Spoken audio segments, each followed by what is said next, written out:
जय माता दी दोस्तों, आप सभी को नवरात्रि की हार्दिक शुभकामनाएं।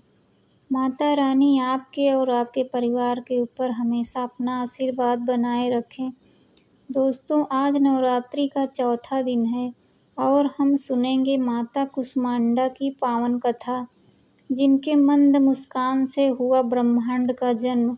तो चलिए माता रानी का ध्यान करते हुए कथा को शुरू करते हैं।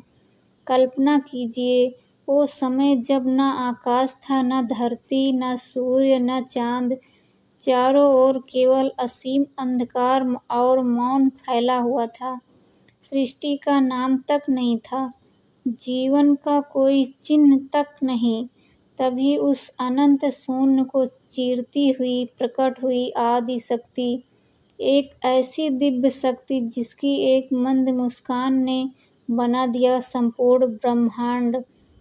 मित्रों, यही है नवरात्रि के चौथे दिन पूजी जाने वाली माता कुष्मांडा, सूर्य के तेज की जननी और सृष्टि की प्रथम सृजक।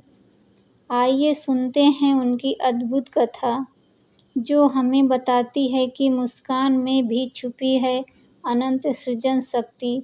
पौराणिक कथाओं के अनुसार एक समय ऐसा था जब इस संपूर्ण जगत में न आकाश था, न पाताल, न धरती, न सूर्य, न चंद्रमा और न ही समय का कोई अस्तित्व।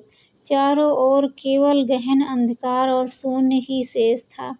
तब ब्रह्मांड की उत्पत्ति के लिए आदि शक्ति ने अपने दिव्य तेज से स्वयं को प्रकट किया। उनका स्वरूप असीम प्रकाश और ऊर्जा से युक्त था, जिसे देखकर देवगण भी विस्मित रह गए। माँ ने अपनी कोमल मुस्कान बिखेरी। उनकी इस मंद हंसी, जिसे संस्कृत में कुसुम कहा जाता है, कुसुम से एक अद्भुत दिव्य अंड प्रकट हुआ। यही दिव्य अंड आगे चलकर ब्रह्मांड बना। इसी कारण उन्हें कुष्मांडा कहा जाता है। यही सृष्टि का प्रथम क्षण था जब जीवन का आधार रखने वाली शक्ति ने स्वयं ब्रह्मांड का निर्माण किया। माता कुष्मांडा को सूर्य की अधिष्ठात्री भी माना जाता है। कथाओं में वर्णन है कि ब्रह्मांड के निर्माण के बाद उन्होंने अपनी तेजस्वी शक्ति से सूर्य में ऊर्जा का संचार किया। इसी कारण सूर्य आज तक समस्त ब्रह्मांड को प्रकाश और ऊष्मा प्रदान करता है। माँ के बिना सूर्य का तेज भी संभव नहीं माना जाता। माता कुष्मांडा का आभा मंडल सूर्य के समान स्वर्णिम और तेजस्वी है। उन्हें अष्टभुजा देवी कहा जाता है क्योंकि उनके 8 हाथ हैं। दाहिने 4 हाथों में कमल, धनुष बाण, कमंडल और जपमाला। बाएं 4 हाथों में अमृत कलश, चक्र, गदा और कमल सुशोभित रहते हैं। उनका वाहन सिंह है, जो साहस, वीरता और निर्भयता का प्रतीक है।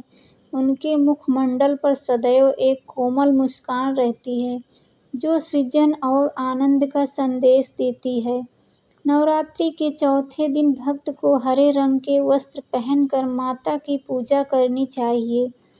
हरा रंग विकास, ऊर्जा और नई शुरुआत का प्रतीक है।